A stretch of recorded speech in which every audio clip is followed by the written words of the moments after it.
All right. Hold on. Give me like 2 minutes. Mm-hmm. Jesus Christ.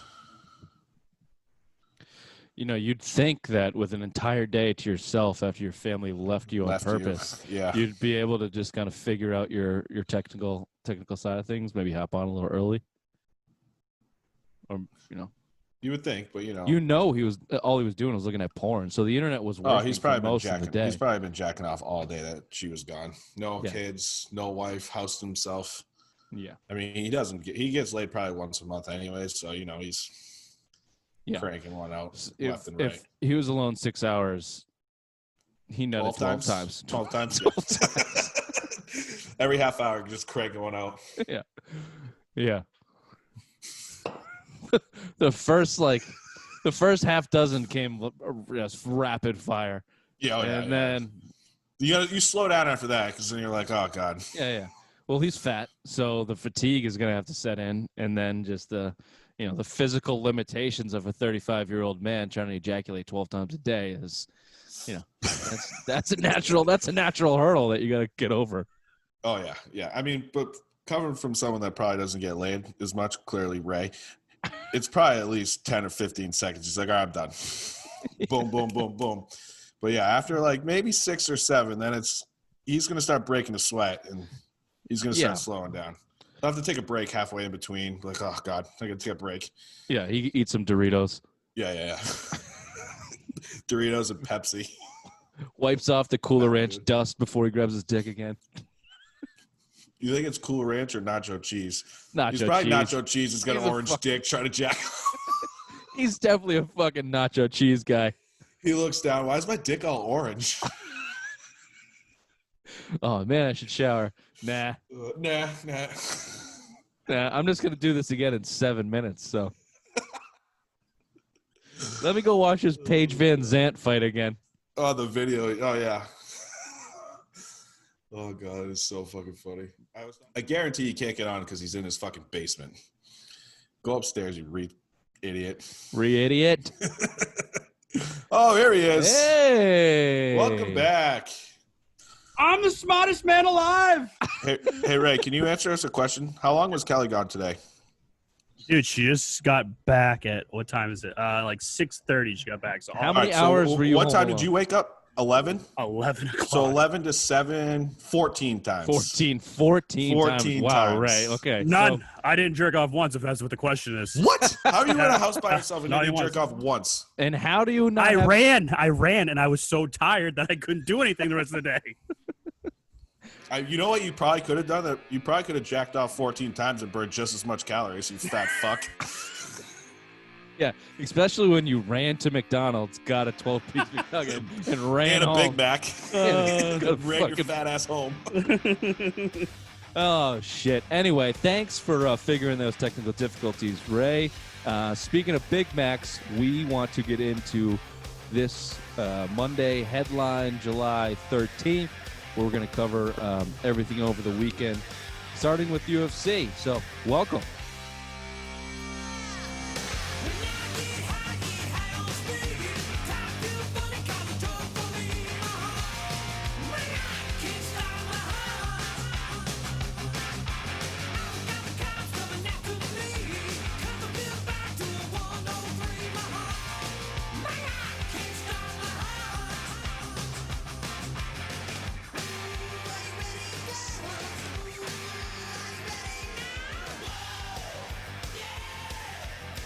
UFC 251 Fight Island. Let's just get a overall recap. I know you boys watched it the entirety. Got a little banged up. Brought some of the boys over. Took in some of the fights.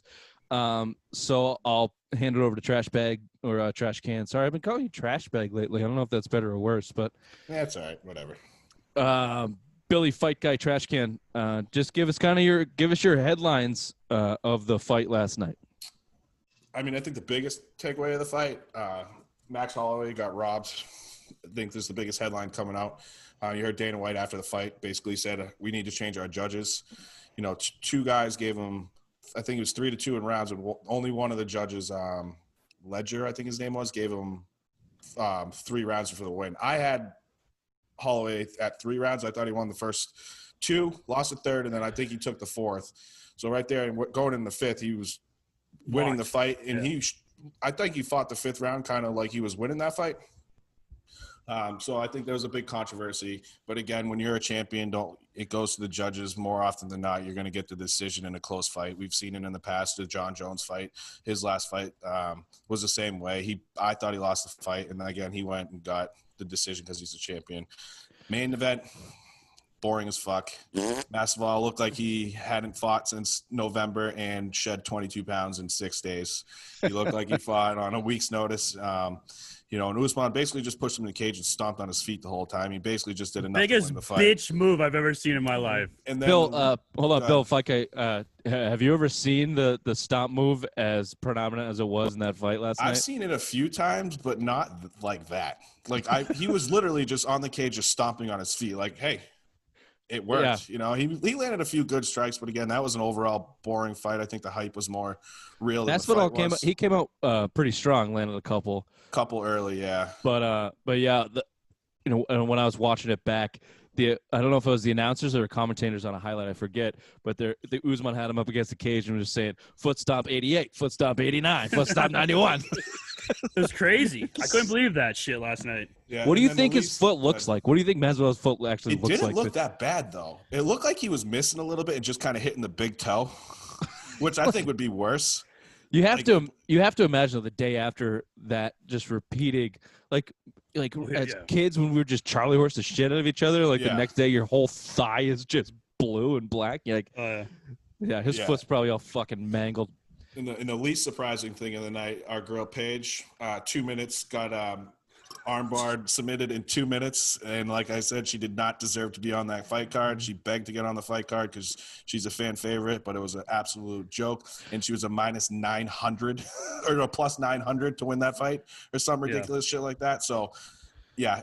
I don't even think she got a fight. I don't even think she got a punch in. I believe she just got thrown to the ground and fucking submitted like that. It was crazy. Ray, was the 2 minutes in the ring enough to get you there? Enough to get you to completion? Oh yeah. Her jogging down to the ring and then the guy like wiping her down, making sure she didn't have anything in her. That's the new job I want. I'm gonna say it right now. But yeah, it got me going. What happens when you got to rub the guys down though? I won't. Just the girls. Except for that. Right, now Larry Ray, Nasser. let's not be homophobic, Ray. First of all, we all know that you don't have any problem rubbing down guys. Fact. Second of all, this is 2020, gender neutral. Oh, whatever. You can have your pleasantries and what you like, but Thank you. Yeah, but overall, the fight of the night, Thug Rose. First, It's the Guatemalan busboy. Yeah. Grocery clerk, wasn't it? But yeah, she got. I thought that was a fight of the night, and her eye looked swollen shut after that fight, and she won. Her nose was broken too. Yep, she broke her nose early in the fight. Yeah. All the title, everybody, all the champions regained their belts, and then Jan murdered Jose Aldo. That's what I was going to ask you. Where do you think Aldo's career goes from here? He's done. He's in this new division now. He just kind of went down lower. It was a flyweight or whatever they was. But Jan's the guy. The bantamweight, which was vacant, I think, right? Yeah, it was because Triple C retired. So he gave up his belt. He won it, I think, a few months ago, and he retired. So then they were fighting. But Jan just destroyed Aldo. Aldo was a bloody mess when they finally mercifully called the fight at the end. They should have called it the round before when he was literally just getting the shit kicked out of him. He lost. He didn't win one round.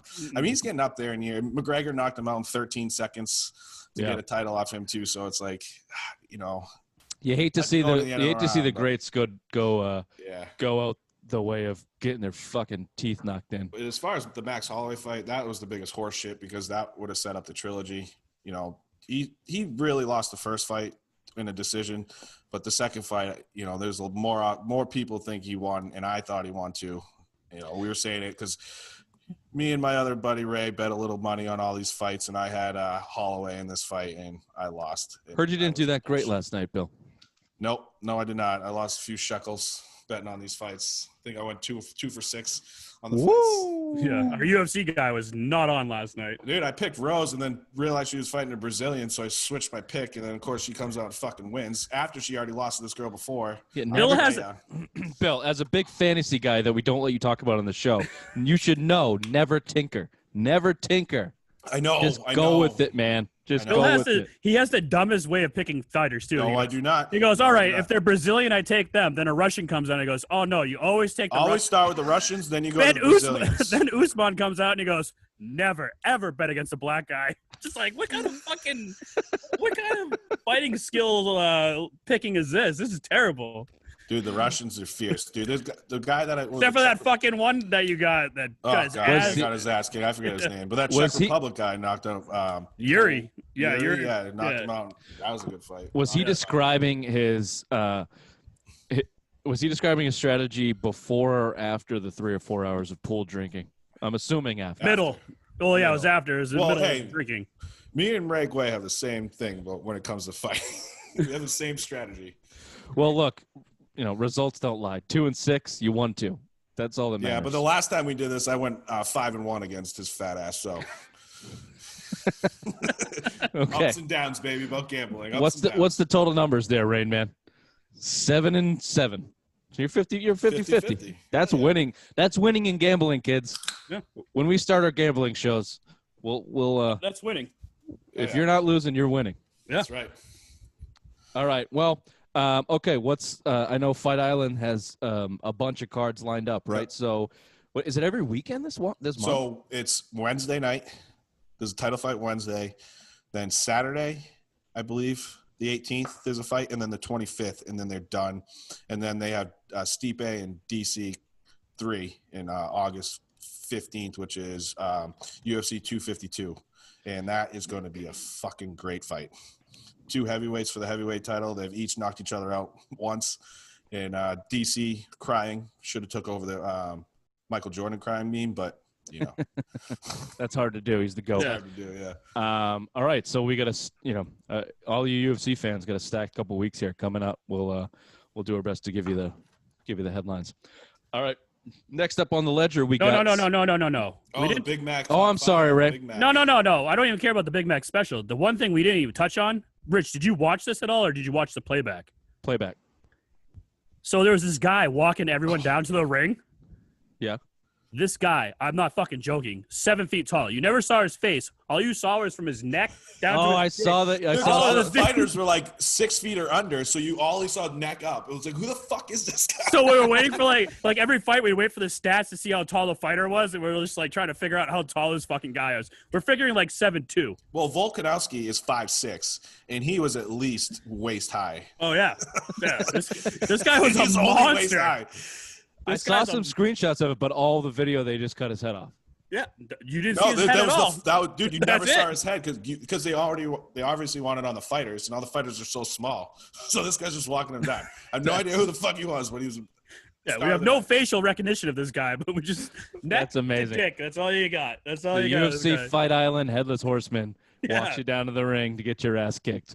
Okay, and I'm sorry to forget, we're going to introduce our new segment, our new ranking segment that we are affectionately calling, what are we calling it? Big Mac? The Big Mac special, yeah. The Big Mac special, where Fat Ray himself is going to give his rankings of, in this case, the UFC fights. What are we doing? 1 to 5 Big Macs? 1 to 5 Big Macs, Now, are we rookie scores, or are we doing Olympic style? Olympic style. Okay. Okay. Well, why don't you take it away, Ray, and we will critique you heavily on everything that you say for the next minute and a half or so. All right, sounds good. So the main event, Usman versus Masvidal. I gave it a Hold on. You want to start with the main event? Yeah. You wanna don't want to start with early. You don't want to go like the page, the first fight of the night, you fucking moron. All right, So you want to? let's start this over. All right. Okay. So Hold on. So the Big Mac special presented to you by, Fat Ray's too easy and a little too mean. Do we have another nickname for Ray? We'll come up Cartman. with something. What'd you say? Hungry? Did you say Cartman. Oh shit. Okay. Well played. All right. Well, we'll just call you Dr. Big Mac from now. The Ooh, Big there Mac you go. special. Are we all doctors now? Yeah. Well, me and Ray are. You haven't got one yet, trash can. All right, give it to us, Ray. Where do you want to start? I want to start with the first fight, Amanda Ribas. That's a good pick. Versus Paige Van Zant. I gave that a 1.2 Big Mac on the scale of 5. Boring fight. It lasted 2 minutes, kind of like my sex life. Not very long. Paige Van Zant got right into an armbar and fucking tapped out like a little bitch. But, man, her titties got her that 0.2 points of Big Mac right there. Huge tits. Yeah, huge tits. Next fight, Rose Namajunas defeated Jessica Andrea. That was the fight of the night by far. I gave that 4.75 Big Macs out of 5. Ooh, wow. These girls, they threw over 200 strikes each. I mean, Rose is a fucking... They were just going at it. I mean, head strikes, I think... I have it down here somewhere, but I think there was like over 80 head strikes by Rose. She was just fucking going to town. How many percentage points did their titties get them? Ooh, zero. Okay. Very not. So Rose looks like a guy.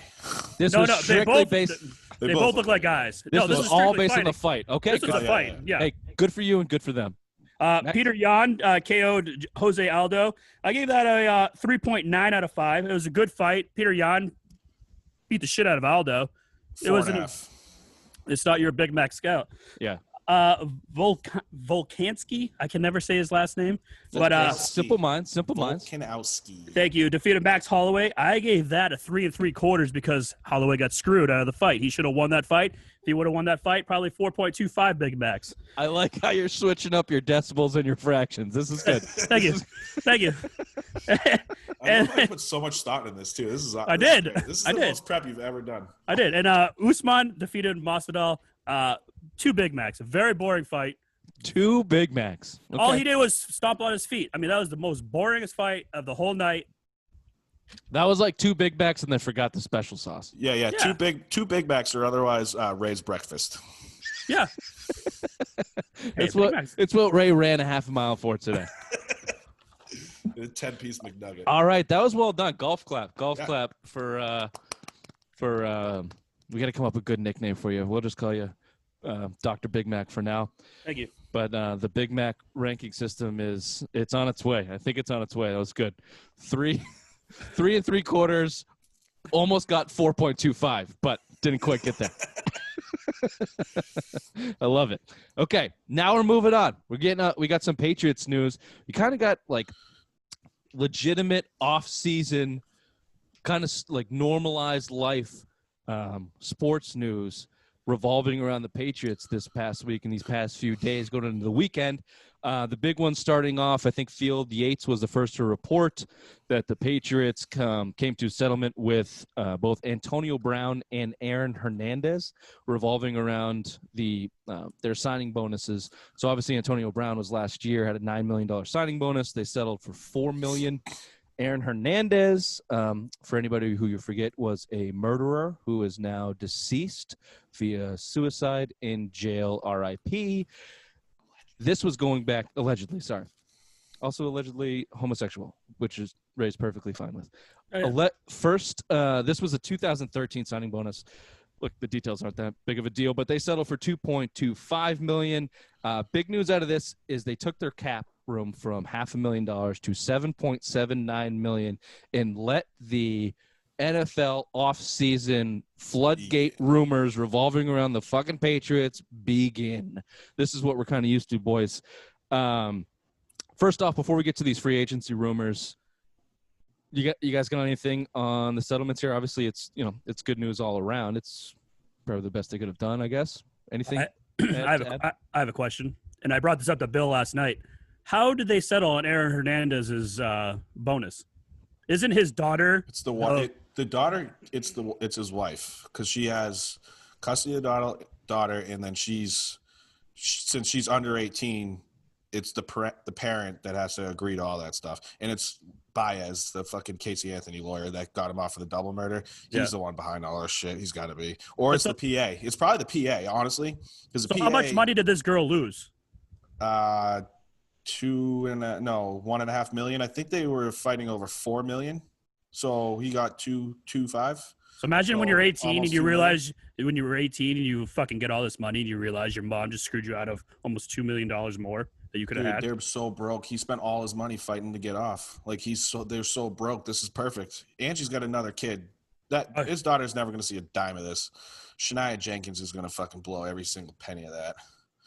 Either way, that could be a whole segment on itself, is diving into the details of the Aaron Hernandez contract disputes, after everything that went down. Yeah, with I guess his murder is not a good criminal enough activity excuse to get out of a signing bonus. So. That's where that's probably why you don't see the NFLPA's name plastered on any of this shit, because you're really going to defend a murderer because he was a part of your union?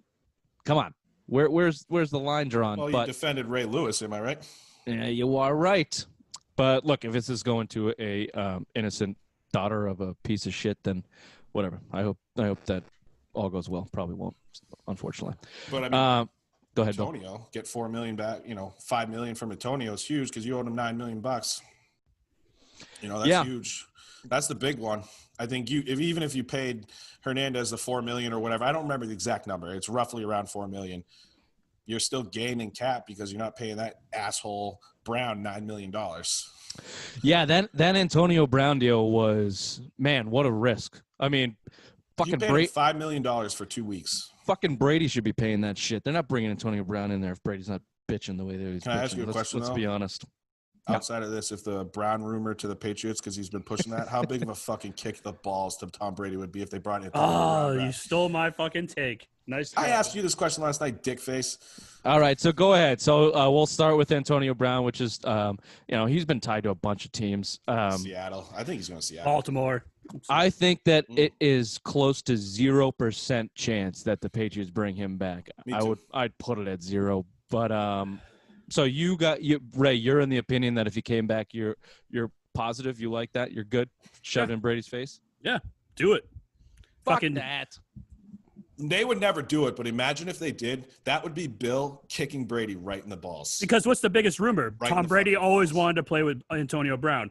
So that would be Bill Belichick, like Bill says, is kicking him in the nuts, taking his biggest toy that he wanted to play with and taking him back to New England. It wasn't just Antonio Brown, dude. He just wants to play with stars. No, but he always 4 or 5 years, he just wants nothing but stars. He brought Antonio Brown to his house to live there. He wanted him to be. They're like best friends that whole time. Big Ben stopped having sex with Antonio, so he needed another white quarterback to get with. That what you're laying out, the Belichick versus Brady, give me more of it, give me all of it. I think that's going to make this season super entertaining. But maybe Antonio Brown is in a Cam Newton situation where he's got to go shut up and play ball for a year and kind of lay off all of the stuff off the field. But he's just a bad dude, man. He's just a bad guy. And you have Cam Newton, you lose Tom Brady in the offseason. The minute something goes south in your season, Antonio Brown's is the last guy you want on that bench. Yeah, Seattle seems like a perfect place for him. Russell Wilson and Pete Carroll in there. Steady organization already with a decent offense.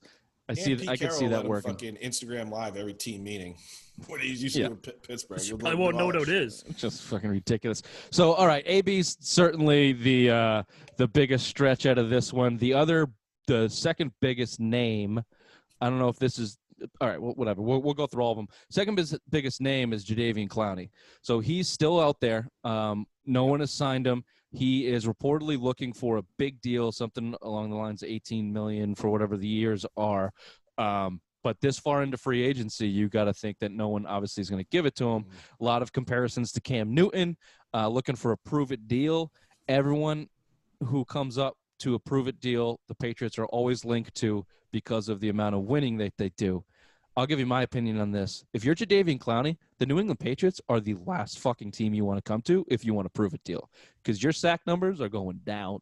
Your tackle numbers are going down. Well, maybe not down because he only had 3 sacks last night. Trey Flowers had 9.5 sacks his last year at the Patriots. If you get 9.5, 10 sacks, they'll let Clowney rush the passer. Clowney, you can line him up inside, you can line him up outside. He'll get to the quarterback. He'll get his stats. He'll get the sacks. The Patriots, they haven't had a guy that can rush the quarterback for a while, outside of Trey Flowers, but I think Trey Flowers is a little bit overrated when it comes to rushing the passer. But Clowney's a number 1 overall draft pick. When he was in Houston next to Watt and all those guys, he was fucking awesome. But you know where I'm coming. You know where I'm coming from, Bill. everybody, when you go into that Patriots defense, to your point, Trey Flowers is a little overrated. They schemed him in a lot of those sacks, right?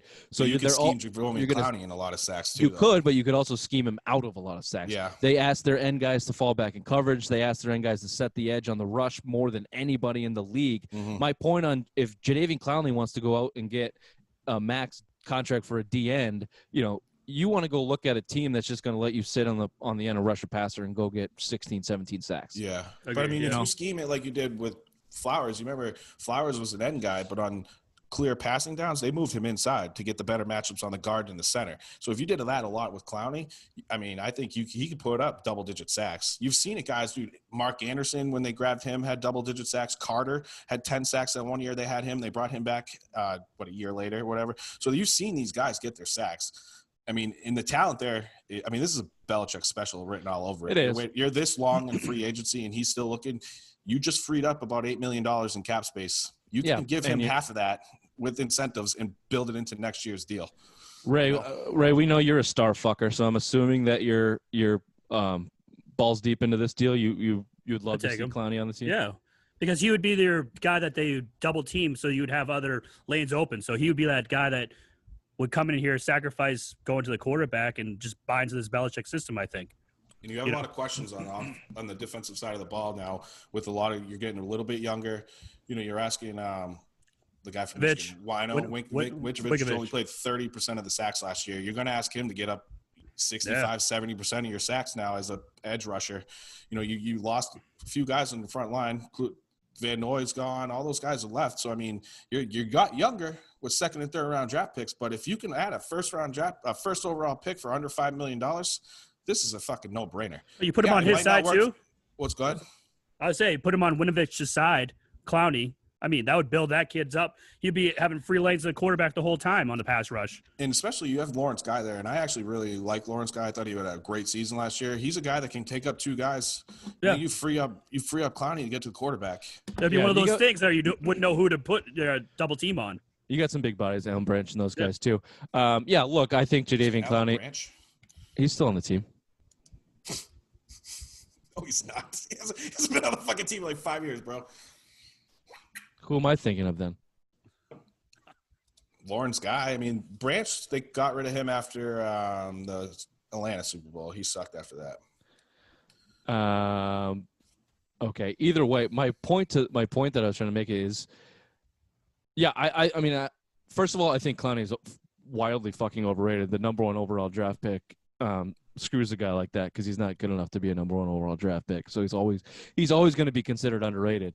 But I don't think he's probably worth, for that reason, I don't think he's worth what he's trying to get. So he does fit the mold of a guy that Belichick would take, that come in, rejuvenalize his career. The initial point off the top was if he's looking to go get that big DN Chandler Jones gigantic contract as your pass rusher guy, it's not going to happen in New England. Mm-hmm. So it depends on his motivation and what he's looking to do.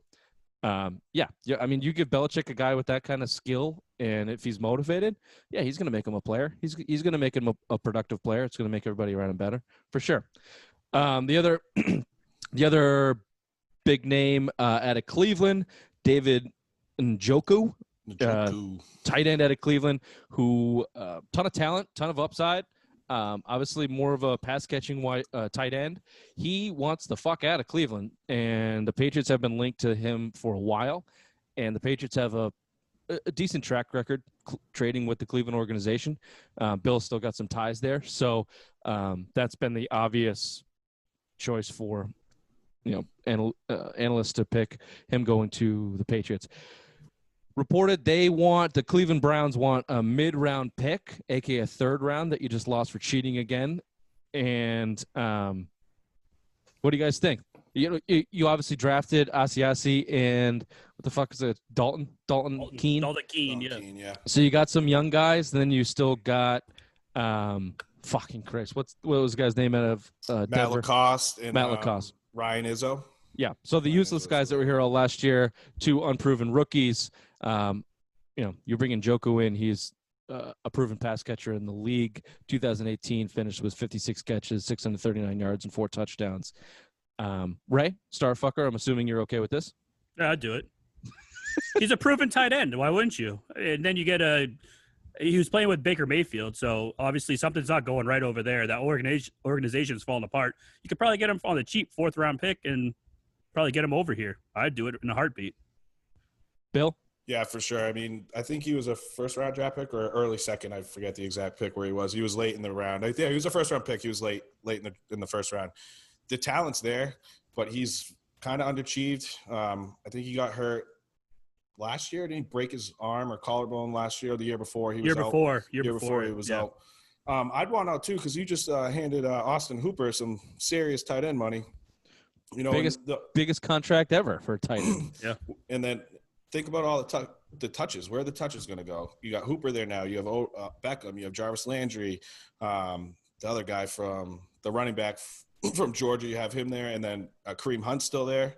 So Chubb. I mean, Chubb. Yeah, Nick Chubb. Yeah. So I mean, those guys are all can catch passes. So where's the load share going? So I mean, I think Cam Newton gets a lot of these guys to start coming over now because now the Patriots have a legit quarterback. I'm not, say what you want about Newton, but he's a proven quarterback. And I just want to make the clowning pick back to him. I mean, now you see instead of Jarrett Stidham, you see Cam Newton there. Maybe him and Cam are boys. Get him to come over on a cheap deal. Maybe. Yeah, I mean, Cam Newton's got a lot of credibility throughout the league. That's not going to help the Njoku. That's going to be a trade. But no, I know. But I mean, I would probably throw a second round or giving up a second round for David Njoku. No, do fourth. Most of them going as 4th for that guy. Look, he had because of all the targets you mentioned, he had probably is the reason he had a down year in 2019. Also, the Browns just freaking stunk. Yeah, Baker had a terrible year too. There's a lot of hype. So, of course, you're bringing a guy in that has a more proven record than your rookies and has more skill than your veterans. So, seems like a natural fit. It'll depend on the compensation. We know Bill wants to get a good deal, but if he likes the player, he'll go get him. Adam Butler is the defensive tackle I was thinking. Oh, yeah. I like Butler. I actually like Butler a lot. Alan Branch, Adam Butler, AB. That's pretty fucking close. Undrafted guy, too. Bill loves him. Look, he can get the hungover and drinking, so give me a break. Cheers, boys. A couple other ones that I wanted to throw out there. Ray, you text us Terrell Pryor. Yep. No, thanks. It's just a whatever name to me, but wasn't Terrell Pryor a running quarterback at Ohio State? Yep. Yeah, then he was a quarterback for Oakland for a few years, and then he went to wide receiver. Then he went to wide receiver and then turned down a stupid I think he turned down like 3 for $30 from the Browns and signed a 1 for like 6-year deal with $1 million a year with the Jets and lasted like 1 year. Or was he with the Washington R words? The R words. He played well for the Redskins. Or he turned down a big contract and ended up in a 1-year deal for the Jets, and then they said he last played in 2019, but I don't know for who. Well, anyone who goes to the Jets is going to die. Jaguars. So. He was on the Jaguars. Yeah, okay. First thing I thought of when they said Terrell Pryor was rushing quarterback and Cam Newton. I know he's been a wide receiver now for years in the NFL, but that's the first thing I thought about. He's your bet. If Brian Hoare is expendable, I can see McDaniels and Belichick getting creative with a guy with that kind of skill set. And as an emergency backup quarterback. They did bring in Tebow, but look, he's going to be your 5th, 6th wide receiver in the depth chart. He said he talked to the Patriots. I think that's all coming from him.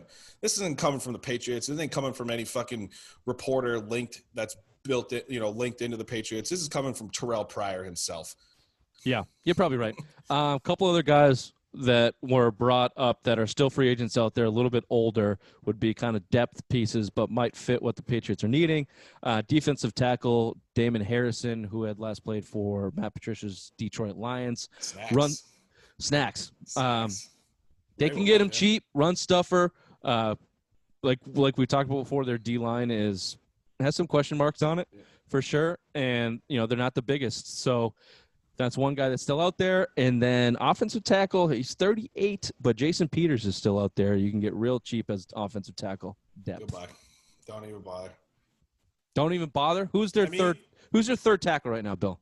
You think there's a fucking guy from West Virginia?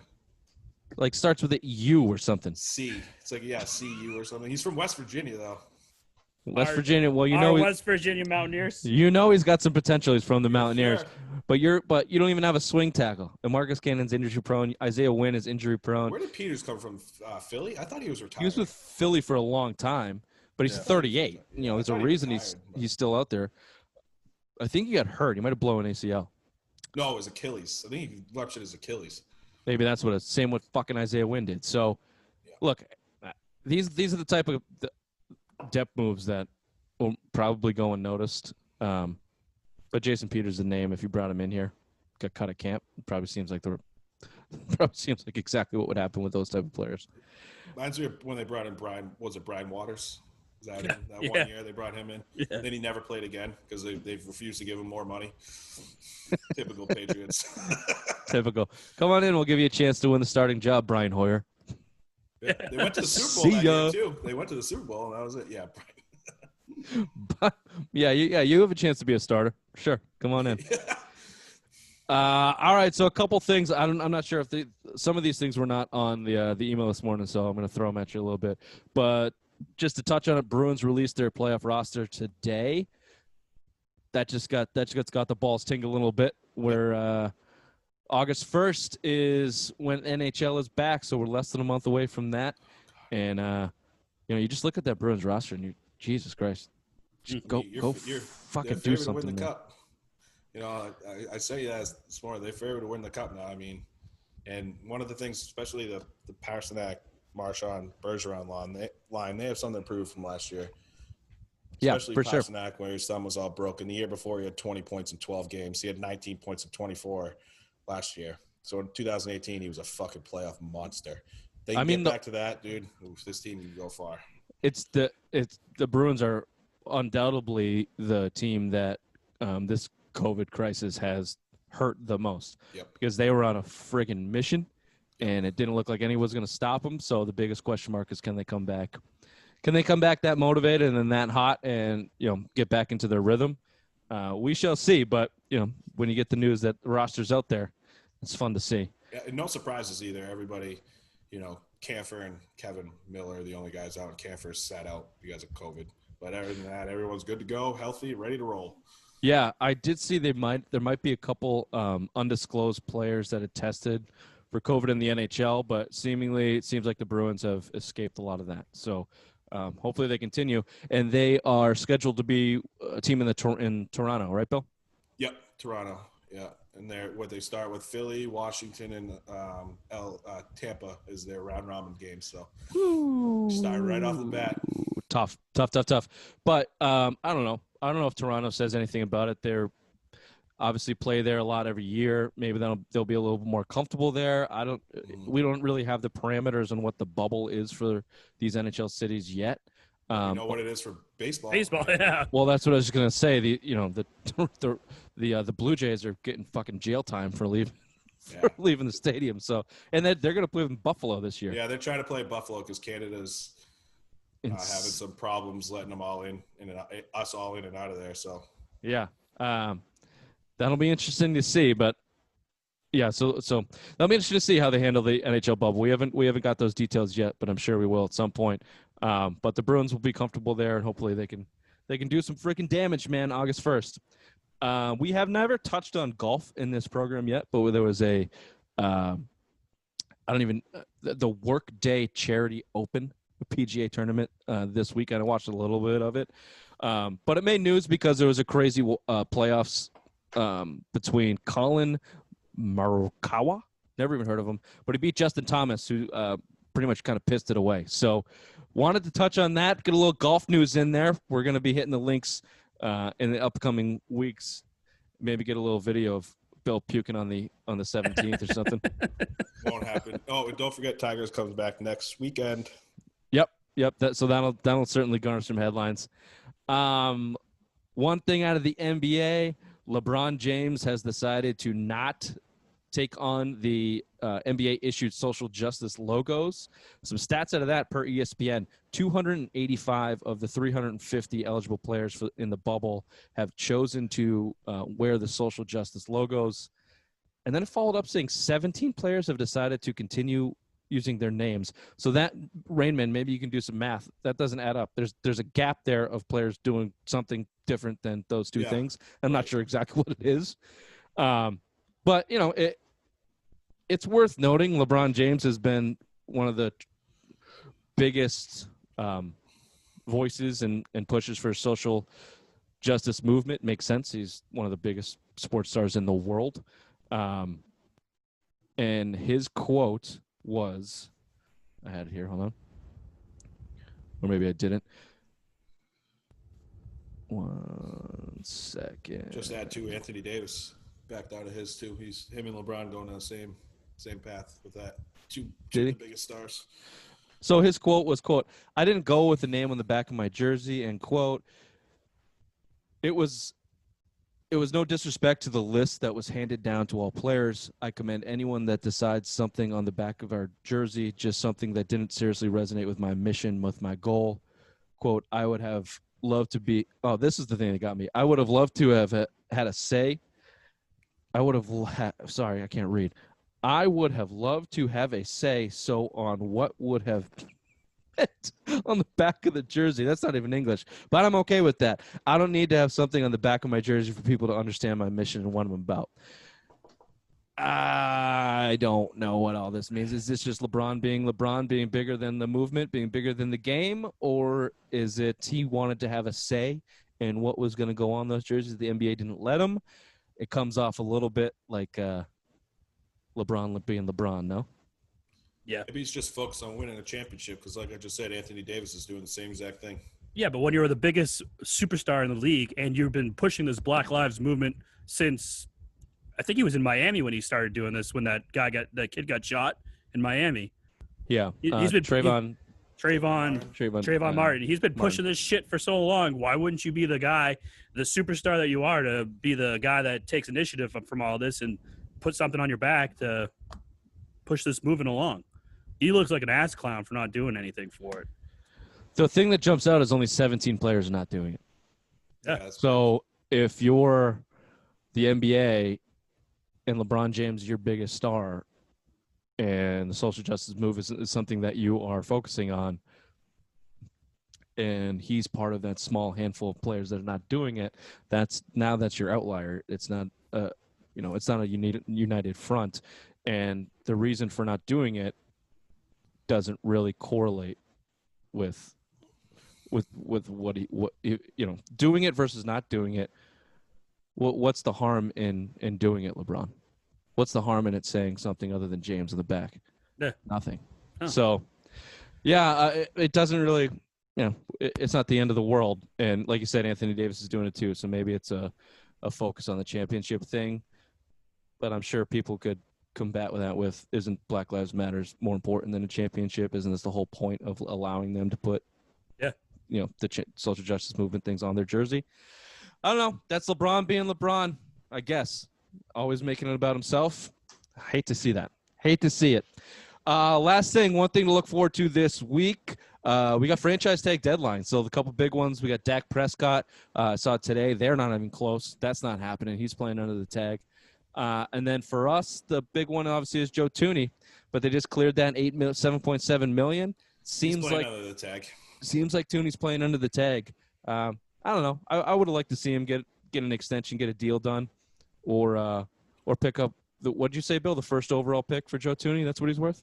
Fuck off! I didn't say a first overall pick. You fucking douche. You said first or second. You said a first or Your second. face looks like some foreskin. I was just helping you out, Bill. I was saying that you didn't. I said a first or a second. That's Yeah, what you you did. said, you fucking douchebag. God damn it. All right, so Joe Thuney's playing on the tag, but they got some room to go get to the J.D. McClowney of the world if they want to. And then last on the agenda, soccer guy Ray, I think we have time for MLS today. We had the DC United versus Toronto FC got postponed till tomorrow due to some coronavirus scares. So that was the big headline. It makes you think about how these other leagues going to handle games if they've scheduled in enough time to postpone or reschedule within the bubble. MLS has been the first ones to kind of take it on. They obviously have some games coming up this week. So, just give us a quick little rundown on the MLS, Ray. Yeah, so the Revs are leading Group C with a. Oh, sorry, just got out of my ear. Unfortunately, we ran out of time for the MLS this week, but I promised to get back to it on Friday's headlines. I promise we'll try to make some time for the MLS. That is it for us. This has been Simple Mind Sports Show, Monday headlines for July 13th. Everyone have a good week. We'll check in with you on Wednesday.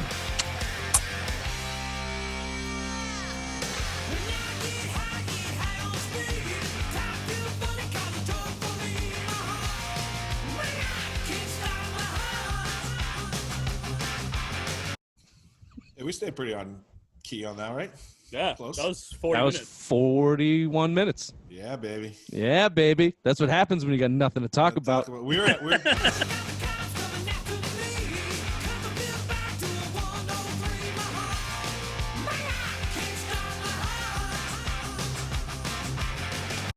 Yeah. When we got nothing to talk about, we can nail 40 minutes. Fuck yeah. Oh yeah. Didn't really babble much either. No. Well, I did trying to read LeBron's quote. That wasn't even a. Yeah, maybe you should have learned it how to read. Maybe.